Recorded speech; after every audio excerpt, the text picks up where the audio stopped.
I honestly don't even know where to start. I guess I'll start with this. I thought I had a normal marriage.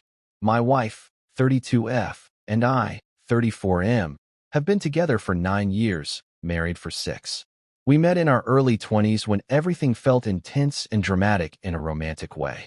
She was sharp, confident, kind of intimidating, the type of woman who walks into a room and owns it. I used to admire that about her. I still don't know when admiration slowly turned into walking on eggshells. If I'm being brutally honest, she's always had a harsh edge. She could be loving, sure, but it came in flashes. Most of the time, her tone was sharp. Corrections instead of conversations. Sarcasm instead of softness.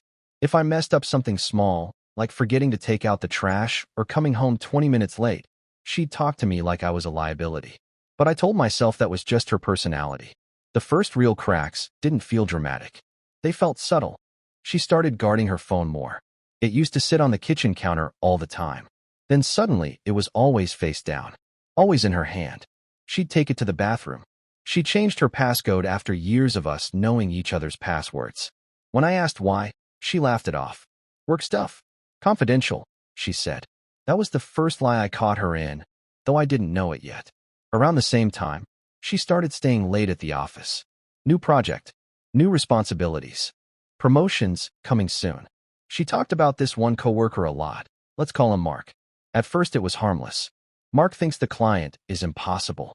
Mark said my presentation saved the meeting. Small mentions. Then it became constant. And here's the thing. My gut started whispering before my brain did. You know that feeling when something shifts in the air?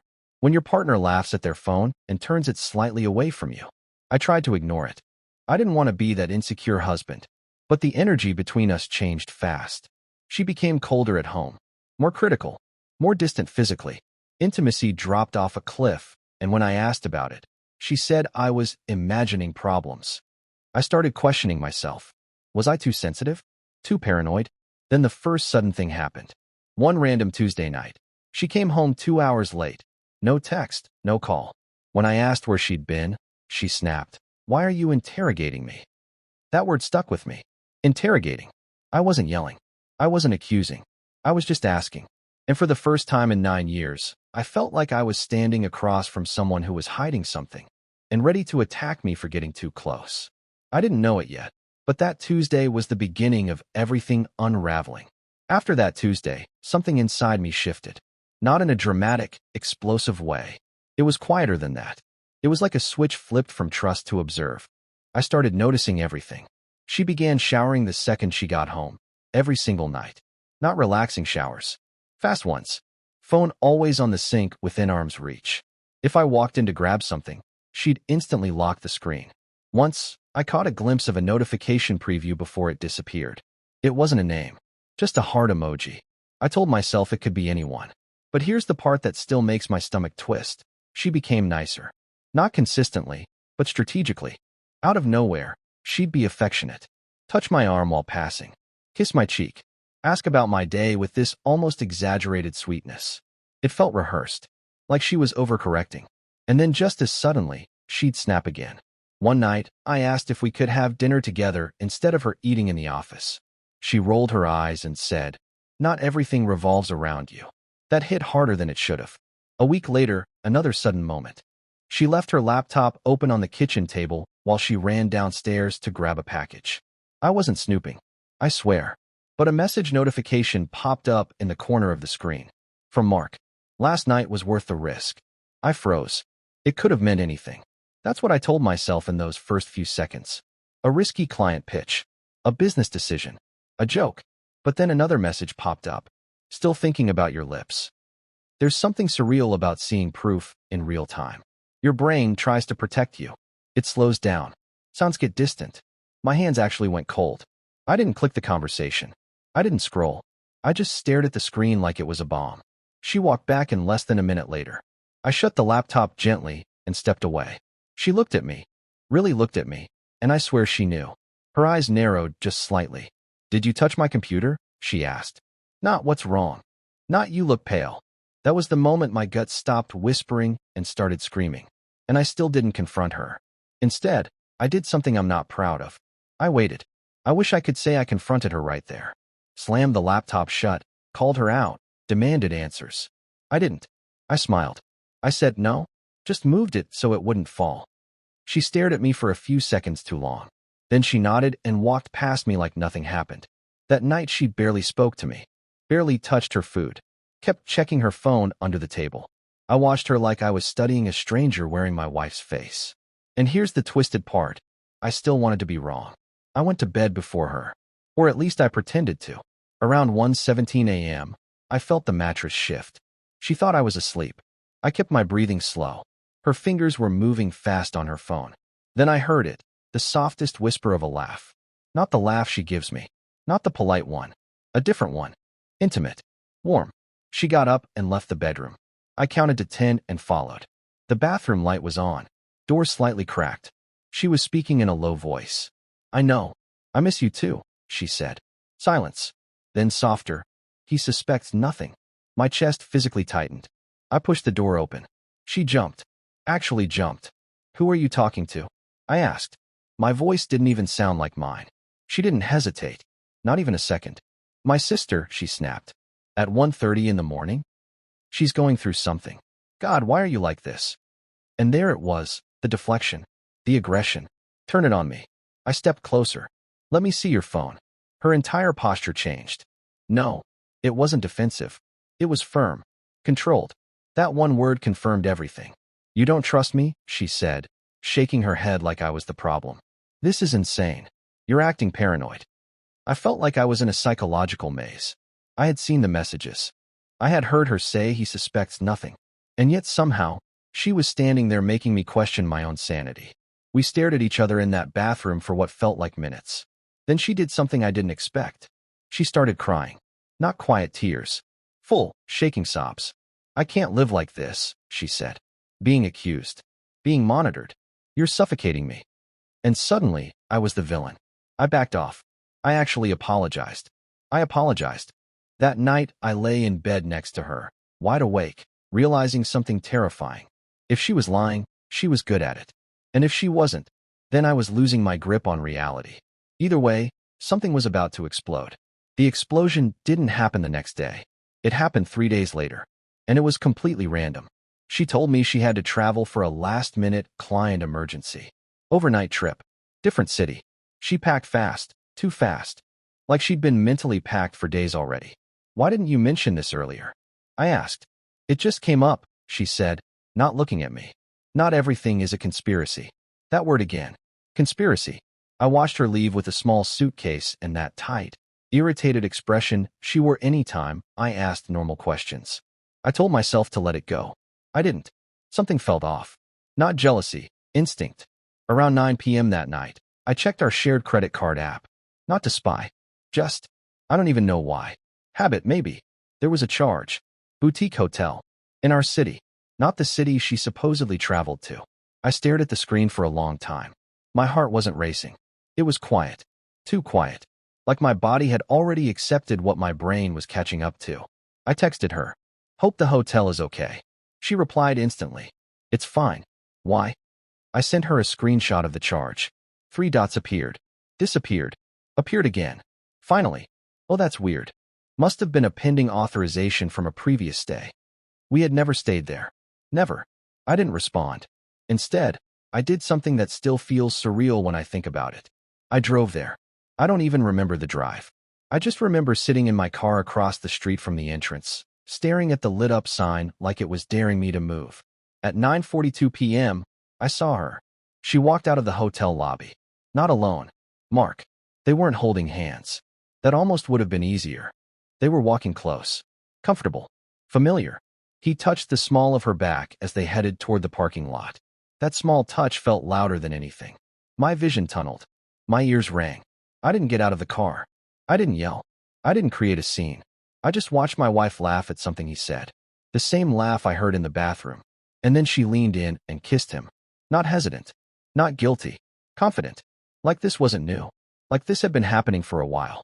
Something inside me broke, but not in a dramatic way. It was like a wire snapping quietly in the dark. I took a photo. I don't even remember deciding to. My hands moved automatically. Then I drove home. She called me 20 minutes later. Hey, she said casually. Long day. I'm exhausted. I listened to her lie in real time. And for the first time since this started, I didn't feel confused. I felt calm. Because now I knew. I didn't confront her that night. I don't know why. Maybe shock. Maybe strategy. Maybe I just needed one more day to process the fact that the person I built my life around had been lying to my face with Olympic-level confidence. She came home the next afternoon. No suitcase this time. I was sitting at the kitchen table when she walked in. Calm. Too calm. She looked at me like she was assessing damage. How was the trip? I asked. She kicked off her shoes. Long, annoying. Clients are a nightmare. I nodded. Did you stay at the Grandview? She didn't blink. Yeah. I slid my phone across the table and opened the photo. Her. Mark. The kiss. The color drained from her face so fast, it almost looked fake. For a second, just a second, I saw fear. Then it vanished. What is this? She said, like she was confused. I just stared at her. You followed me? She snapped, voice rising. You stalked me. I laughed. Not because it was funny. Because the audacity was unreal. I followed a credit card charge, I said. You told me you were in another city. She crossed her arms. Defensive. It wasn't what you think. That sentence. The classic. I watched you kiss him. It was a mistake. You booked a hotel. Silence. Then the shift. Her eyes hardened. The softness disappeared. You've been distant for months, she said. You don't listen. You don't see me. I've felt alone in this marriage for a long time. I actually felt dizzy. You lied, I said quietly. She stepped closer, lowering her voice like she was explaining something simple to a child. It just happened, she said. I didn't plan it. It wasn't emotional. It was just physical. Just physical. Like that made it better. Then, plot twist number whatever we're at. She said something I never expected. I was going to end it. When? I asked. She hesitated. That trip was supposed to be the last time. So the lie was layered. The betrayal had stages. A beginning, a middle, and a planned ending I was never supposed to know about. I felt anger rising finally. Not explosive. Controlled. How long? I asked. She looked away. 6 months. 6 months. 6 months of lying. 6 months of gaslighting me. 6 months of making me feel paranoid in my own home. And here's the worst part. She didn't look sorry. She looked inconvenienced. Like I had forced this into the open before she was ready to manage it. That realization hurt more than the kiss. Because it meant this wasn't a mistake. It was a choice. Repeatedly. 6 months. I kept repeating it in my head, like maybe the number would shrink if I thought about it enough. Say something, she said, annoyed by my silence. I looked at her, and suddenly I didn't recognize her. This wasn't the woman who cried at stupid dog videos or forced me to try overpriced brunch places. This was someone calculated, controlled, almost cold. Was I ever going to find out? I asked. She hesitated again. That tiny pause said everything. I was handling it, she replied. Handling it. Like it was a scheduling conflict. Like I was a side task. I stood up from the table because I physically couldn't sit anymore. My body felt charged, like static under my skin. You told him I suspected nothing, I said. Her head snapped toward me. That landed. So you were listening now too? She shot back. There it was again. Turn it around. Make me the aggressor. I heard you, I said. In the bathroom. 1:30 in the morning. She didn't deny it. Instead, she exhaled sharply and said, You weren't supposed to hear that. Not I'm sorry. Not I can't believe I hurt you. Just inconvenience. Then the night took another turn I didn't see coming. Her phone buzzed on the counter. Mark. His name lit up the screen. We both looked at it. Answer it, I said. No. Answer it.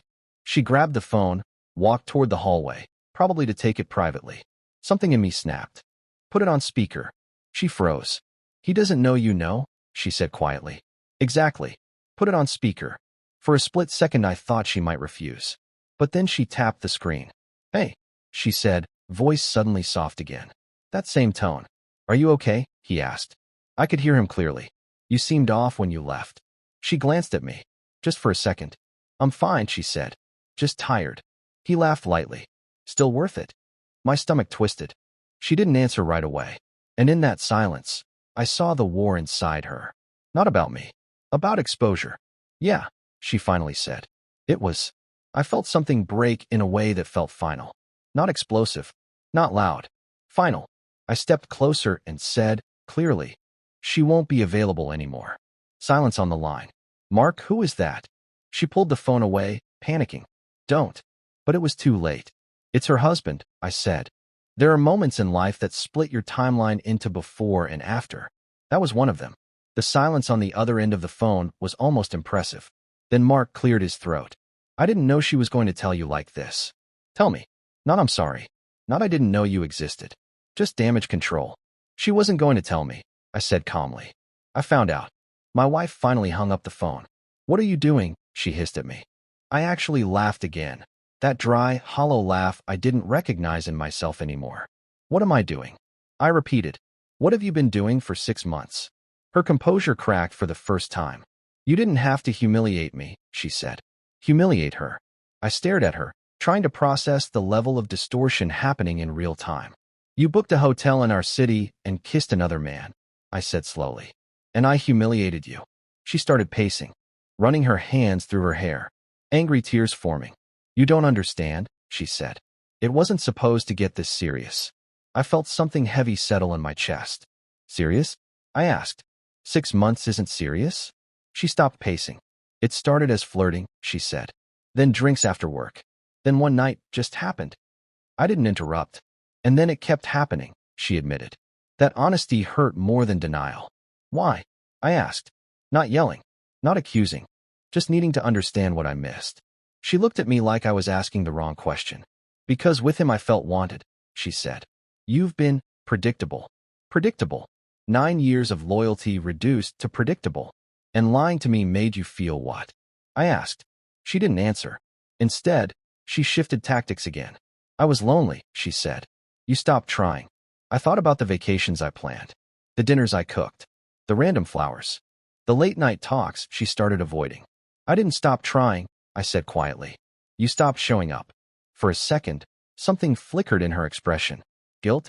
Regret? Maybe. But then she said the sentence that changed everything. I don't know if I'm still in love with you. There it was. Not just betrayal. Exit strategy. And suddenly, the hotel, the lies, the gaslighting, it all made sense. She wasn't confused.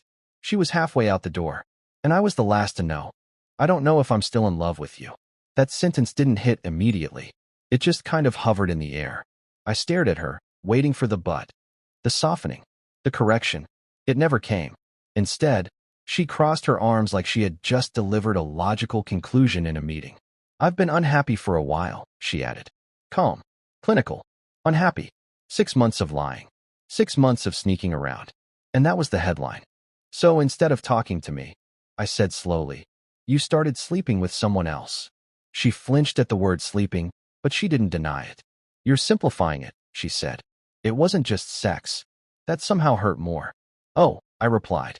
So it was emotional too? Silence. She looked away. That was my answer. Something inside me shifted again, but this time it wasn't shock or anger. It was clarity. Do you love him? I asked. She hesitated. That hesitation felt like a blade dragging across bone. I don't know, she said quietly. I nodded. The weird part. I stopped feeling explosive emotions.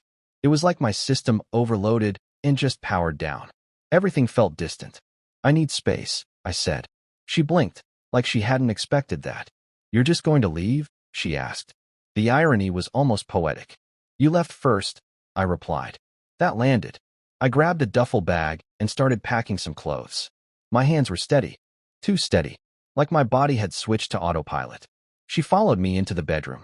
So that's it, she demanded. 9 years and you're just walking away? I zipped the bag. You told another man it was still worth it, I said quietly. You told me you don't know if you love me. What exactly am I supposed to fight for? For the first time, she looked uncertain. I didn't think you'd give up this easily, she said. That one stung. Because in her mind, staying after betrayal was proof of strength. Walking away was weakness. I'm not giving up, I said. I'm choosing not to beg. Her face hardened again. So what? You're filing for divorce. The word hung there between us like a loaded weapon. I paused, and for the first time since I saw that hotel, I felt something close to grief instead of rage. I don't know yet, I said honestly. But deep down, I think I already did.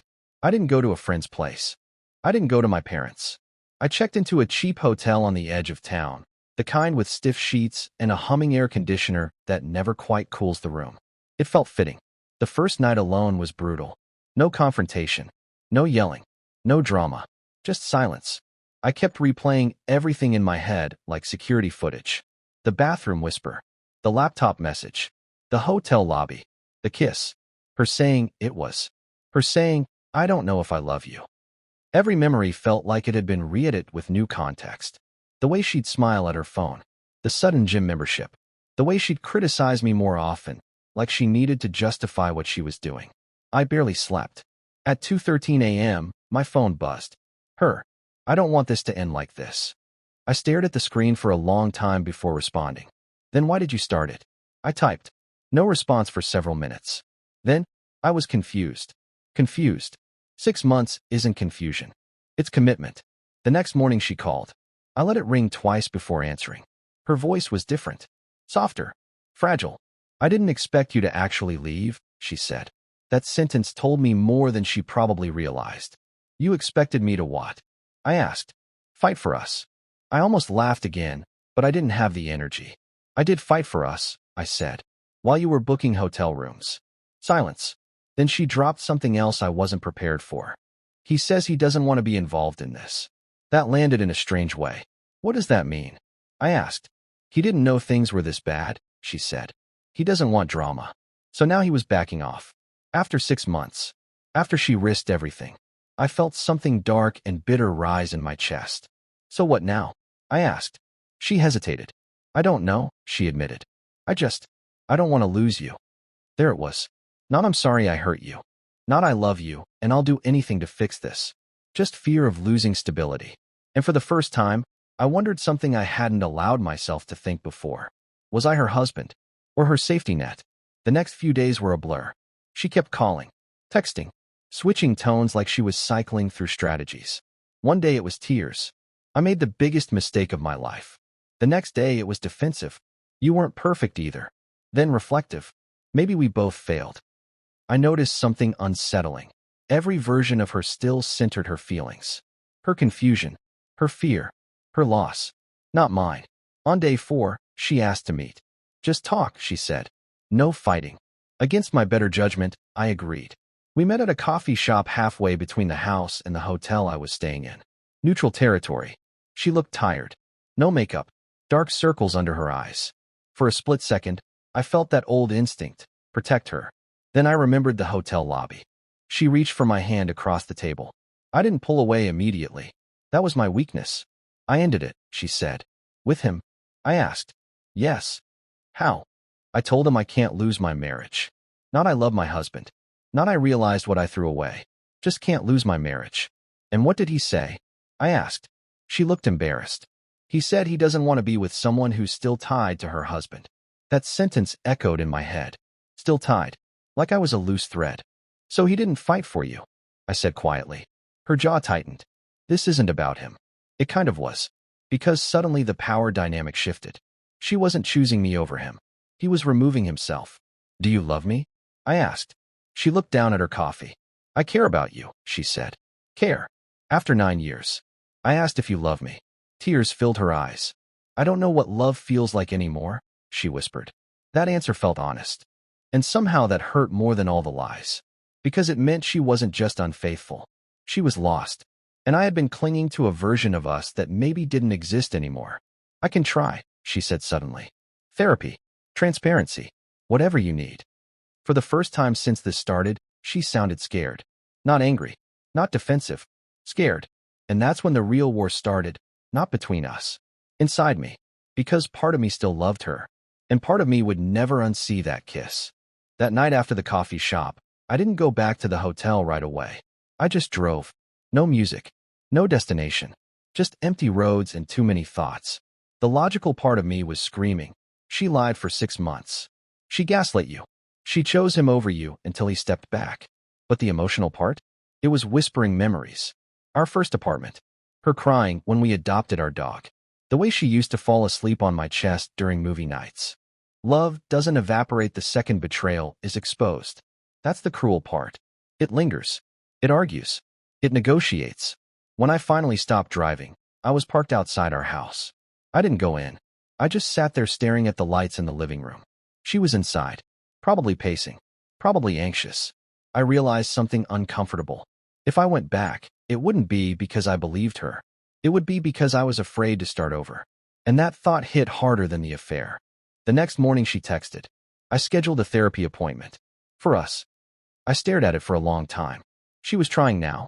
That was undeniable. But the timing mattered. She didn't schedule therapy when she felt lonely. She didn't schedule therapy after the first time she crossed the line. She didn't schedule therapy after month 3 or month 4. She scheduled therapy after exposure. That difference matters. I called her. I need you to answer something honestly, I said. Okay. If I never found out, would you have stopped? Long pause. Too long. I don't know, she said. There it was. Not yes. Not even a convincing lie. Just uncertainty. That's when something settled inside me. Because reconciliation requires 2 things, remorse and choice. She was afraid. But she wasn't choosing me. Not fully. And I finally understood something brutal. I couldn't compete with the fantasy version of her life that she built with him. And I shouldn't have to. That afternoon, I went back to the house, not to reconcile, but to talk about logistics. And walking through that front door felt like stepping into a museum of a life that had already ended. The house felt smaller. Or maybe I just felt bigger inside it. Heavier with everything I now knew. She was sitting on the couch when I walked in. No TV. No phone in her hand for once. Just waiting. You're back, she said quietly. Just to talk, I replied. That word, talk, felt different now. It wasn't about feelings anymore. It was about reality. We sat across from each other like negotiators. I've been thinking, she began. We can fix this. I didn't respond right away. Transparency.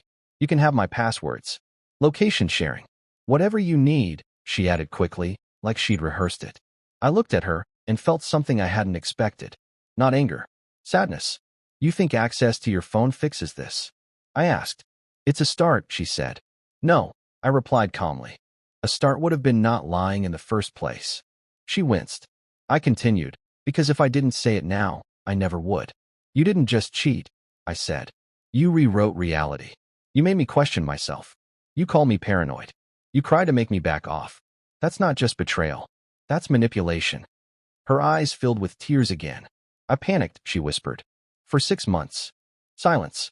Then, unexpectedly, she said something honest. I liked the attention, she admitted.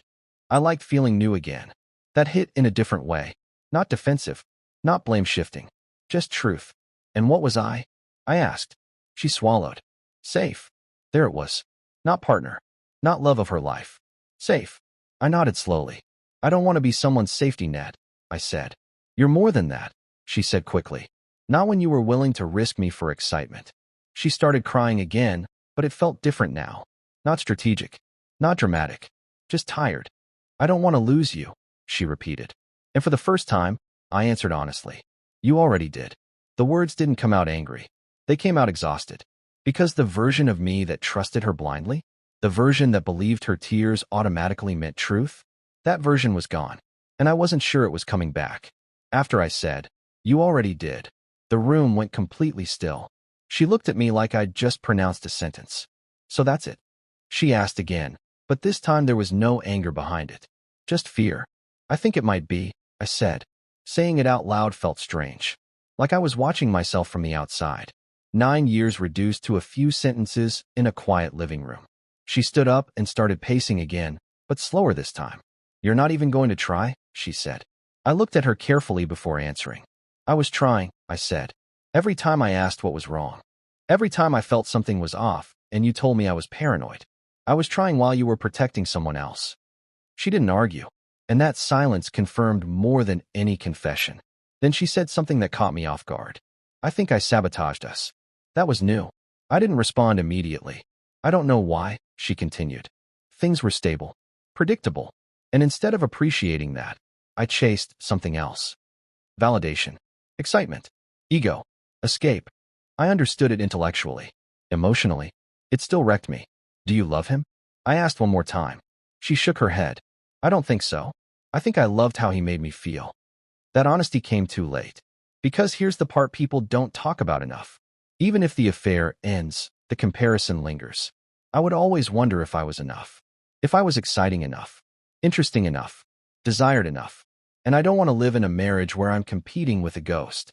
I'm going to speak to a lawyer, I said finally. The word lawyer hit harder than divorce. Her face collapsed. Please, she said, don't make a permanent decision based on a temporary mistake. Temporary. 6 months. Gaslighting. A hotel room. I'm not making it because of the mistake, I said quietly. I'm making it because of the pattern. That's when she broke down for real. Not controlled tears. Not strategic crying. Just grief. And for a split second, I almost caved. Because watching someone you once loved fall apart isn't easy. But then I remembered sitting alone in that hotel room, replaying her voice saying, "Still worth it?" And that memory steadied me. Love without respect isn't love. It's dependency. And I finally understood the difference. I met with the lawyer 3 days later. Saying the words out loud, "I want to file for divorce," felt surreal. Like I was talking about someone else's life. He asked practical questions. Assets. Accounts. Timeline. It was clinical. Clean. Structured. Unlike everything else. When I got back to the house to tell her, she was sitting at the kitchen table again. The same spot where I showed her the photo. It felt like a full circle moment. "I spoke to a lawyer," I said. Her eyes filled instantly. She didn't interrupt this time. "I'm filing." The finality in my voice surprised even me. She nodded slowly, like she had been preparing for this outcome, but hoping she could delay it. "I deserve that," she said quietly. That was the first time she'd taken full ownership without adding a but. And strangely, that made this harder. The next few weeks were strange. Civil, awkward. We divided things. Talked about who would keep what. Signed papers. Slept in separate rooms. There were no dramatic screaming matches. Just quiet endings. One night, about 2 weeks into the process, she knocked on the guest room door. "Can we talk?" she asked. I hesitated, then nodded. She sat on the edge of the bed. "I ended it completely," she said. "Blocked him. Changed departments at work. I even put in a transfer request." I looked at her. "I believe you," I said. And I did. But it doesn't change my decision. She closed her eyes for a second, like she was absorbing the weight of that. "I thought if I fixed everything fast enough, you'd stay," she whispered. That sentence stuck with me, because it showed she still saw this as damage control, not transformation. "I don't hate you," I told her. And that was true. I just can't rebuild trust with someone who was comfortable destroying it. She nodded. No arguments. No blame. Just consequences. And that's when it finally felt real. This wasn't a dramatic explosion. It was erosion. Slow, steady, undeniable. And now it was over. The divorce was finalized 6 months later. Ironically, the same length of time as her affair. By then, the anger had burned off. What was left wasn't rage, it was clarity. The first few weeks after moving out permanently were brutal. I won't pretend I walked away empowered and instantly healed. I questioned everything. Was I boring? Did I miss signs earlier? Could I have done something differently? That spiral is dangerous. It turns betrayal into self-blame. Therapy helped. A lot. Not to fix the marriage. That was already over. But to fix the damage inside me. The self-doubt. The feeling that I wasn't enough. I had to untangle something important. Her decision to cheat was about her character and her coping mechanisms, not my worth. That distinction saved me. Looking back, the biggest red flag wasn't even the hotel or the messages. It was the gaslighting. The way she made me question my own instincts. The way she weaponized tears. The way she framed normal questions as interrogation. If I've learned anything, it's this. Trust your gut when behavior changes drastically. Pay attention to defensiveness instead of dismissing it. And never let someone convince you that asking for basic honesty is controlling. Would reconciliation have been possible? Maybe. With genuine remorse. With accountability that didn't appear only after exposure. With a clear choice, not fear of losing comfort. But I realized something crucial. I didn't want to spend the rest of my life wondering if I was the safe option. I wanted to be chosen, not settled for. As for her, I don't hate her. I don't wish her harm. I think she chased validation instead of confronting dissatisfaction. And she burned down something stable in the process. And me? I'm rebuilding. Slower than I expected. Stronger than I was. If you're reading this and you're in the middle of that sick, dizzy feeling where you don't know what's real, listen to yourself. Evidence matters. Patterns matter. And respect matters more than history. 9 years taught me a lot. But losing her taught me more.